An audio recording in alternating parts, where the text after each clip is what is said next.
Le secret de Mercedes pour une autonomie XXL et une recharge ultra rapide sur son futur EQG. Donc le classe G électrique. Bon, ça va être simple, hein, le secret c'est une grosse batterie quoi, hein.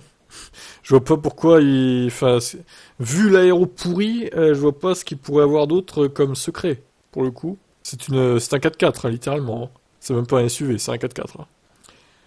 Alors, le communiqué de la société fondée en 2011, l'entreprise américaine Sila possède une anode en silicone, pardon, dans cette batterie. Donc, cette pièce, aussi connue sous le nom d'électrode positive, fonctionne de pair avec la cathode et permet de générer la réaction chimique qui est à l'origine du fonctionnement de la batterie.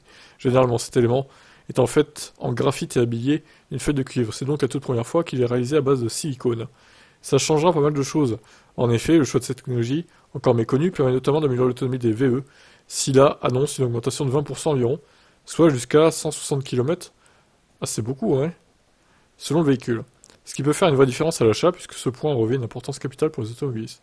Dans le détail, l'anode en silicone permet d'augmenter la densité énergétique de la batterie de 20%, ce qui signifie qu'on peut stocker 20% d'énergie, en plus dans un volume similaire. À capacité équivalente, le poids de la batterie est quant à lui réduit de 15%. Imaginons un instant une batterie Sila dans une EQS qui passerait à 950 km d'autonomie. Mais alors pourquoi ils n'ont pas fait ça dans d'autres voitures, genre la EQS, ouais, à la limite. Imaginez la communication de 950 km de WLTP là. Waouh, ça serait incroyable. Ça serait super vendeur. Mais ce n'est pas tout, cette technologie permet également de réduire le temps de charge. Ainsi, une voiture qui nécessite une heure avec une batterie lithium-ion standard n'aura plus besoin que de 20 minutes pour passer de 10 à 80%. Reste à savoir si une architecture 800 volts sera obligatoire pour atteindre ce temps et quelle est la puissance maximale de charge pouvant être encaissée. Cependant, ce temps reste encore supérieur à celui promis par la batterie Kirin CTP de 3.0 de KTL. Plus tard, le système de Sila pourra l'égaler, avec un temps de charge annonçant 10 minutes. De plus, les anodes développées par l'entreprise américaine sont compatibles avec tous les types de cellules, dont les 4680 développées par Tesla. Donc voilà, ça fait déjà un bout de temps que les chercheurs travaillent au développement de cette solution. En 2018, un groupe de scientifiques de l'Institut de technologie énergétique en Norvège avait déjà trouvé le moyen d'augmenter de 300 à 500% la capacité de batterie grâce au silicone. Si celui-ci a toutefois tendance à gonfler, oula, oui, ça c'est pas bon, ce qui réduit sa fiabilité et son efficacité, les chercheurs ont mis le doigt sur une solution. Pour cela, ils ont notamment mélangé ce matériau avec un peu de graphite. Bon. Si jusqu'alors aucune date de commercialisation à grande échelle n'a été annoncée, elle sera implantée pour la toute première fois sur une EQG.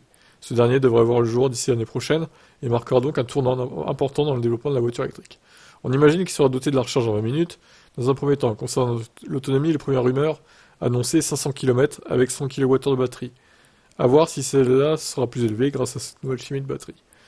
Ah bah normalement oui, elle sera plus élevée que 500 km, hein. 20% de plus, ça fait 600 quoi. Ouais, à peu près. 600 km, même si l'aéro est pourri, moi ça me paraît réaliste avec cette nouvelle technologie de batterie. Bon, bah, c'est pas mal. À voir si ça sera décliné sur d'autres véhicules moins chers qu'un EQG, évidemment.